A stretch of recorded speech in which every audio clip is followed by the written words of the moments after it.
Bob the Builder, Roley and the Woodland Walk.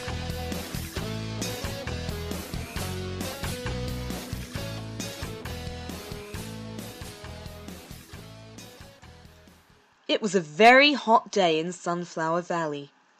Bob and Wendy were on their way to build workbenches and fit big tools in the workshop. "We don't need any help today," said Bob, "so you can all have the day off." The machines wanted to keep cool in the shade, so off they all went to the shelter to play I Spy. Except for Roley. Roley set off into Sunflower Valley to look for his friend Birdie. "Birdie!" called Roley. "It's your friend Roley. Birdie, where are you?" Roley came to a pond in the clearing, but the hot weather had dried up all the water. Next to the pond he saw Birdie looking sad. Roley didn't know what was wrong. "You're not whistling," worried Roley. "Are you too hot?"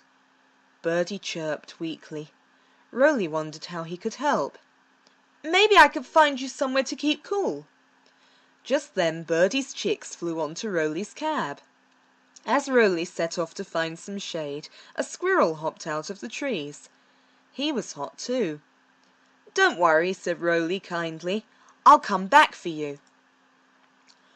Roley gave Birdie and her chicks a ride to the storeroom. When they arrived, they flew off his cab and headed for the workshop. No, not in there. That's where Bob and Wendy are working," he said, and guided them into the cool storeroom. Then Roley set off to fetch the squirrel. Wendy and Bob were building a new cupboard to keep all the tools tidy. They went to the storeroom to get the first big tool, the saw. They didn't see Birdie and her chicks nestling under the cover. Roley zoomed back to the clearing. "It's all right, little squirrel," said Roley. "I've got a lovely place for you out of the sun." Suddenly 3 more squirrels scampered down the trees. "Climb aboard," smiled Roley. Just as he was about to leave, a family of otters dashed out of the bushes. They were hot and thirsty too. "Stay here, I'll be right back," said Roley. Roley dropped the squirrels off at the storeroom and then went to fetch the otters. With the tool cupboard finished, Wendy and Bob wanted to fit the big saw. But when Wendy found the instructions, they were full of holes. "Oh no, we can't read this," said Wendy. "Something's been pecking at them." Bob and Wendy couldn't fit the saw without the instructions.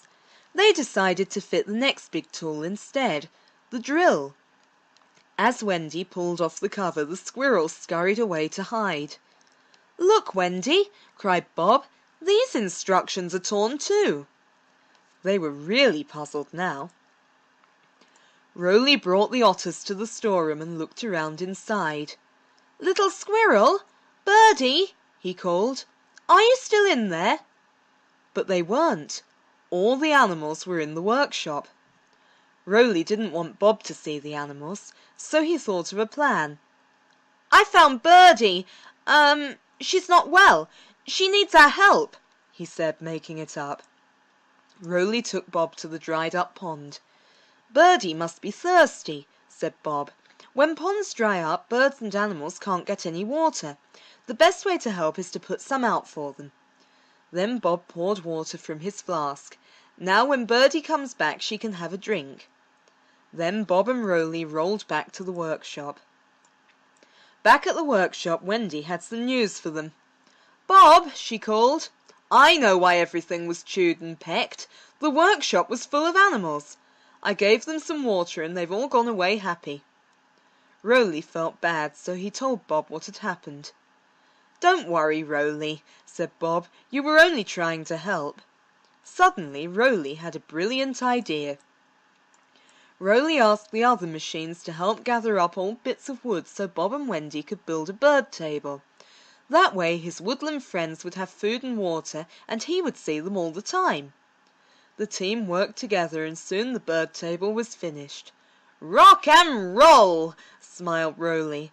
And now whenever the animals get thirsty or hot, they visit Roley's bird table.